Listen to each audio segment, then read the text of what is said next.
السلام علیکم، آداب۔ Urdu news and media network میں آپ کا خیر مقدم ہے۔ میں جاوید جمال الدین۔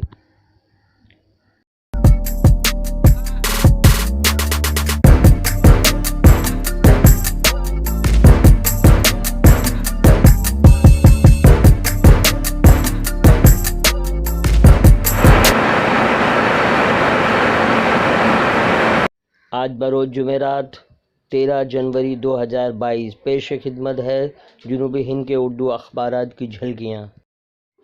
روزنامہ سیاست، حیدرآباد کی شہ سرخی۔ یوگی کابینہ کے 18 وزران قریب حکومت چھوڑ دیں گے۔ جنگ بدر والے گورنریٹ میں پہلی بار برف باری۔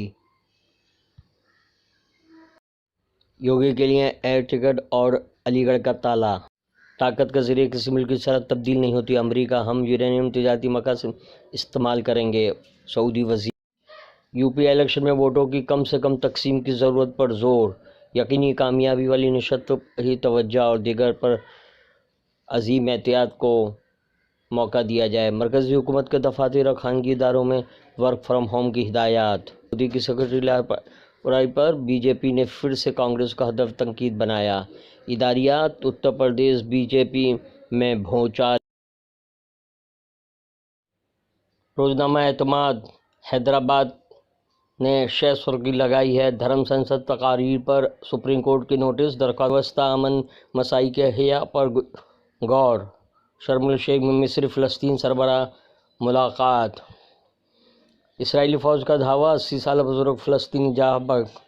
افغانستان کے لیے $5 بلین امداد کی اپیل۔ روزنامہ اعتماد کا اداریہ، چین کا ہندوستان کے پڑوسیوں پر قرض کا جال۔ روزنامہ سالار، بنگلورو کی شہ سرخی۔ ہیٹ اسپیچ ہندوستان کی یکجہتی اور سالمیت کے لیے خطرہ۔ کانگریس کی میکیداٹو پدیاترا پر پابندی۔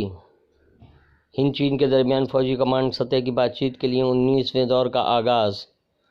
عمران حکومت کو وقت سے پہلے گرا دے گی آرمی۔ ملک میں تقریباً 2 لاکھ کووڈ کیسز۔ یمن کے شبوز صوبے پر سعودی اتحاد کا قبضہ۔ روزنامہ سالار کا اداریہ، طویل مدتی منصوبہ بندی ضروری کے عنوان سے تحریر۔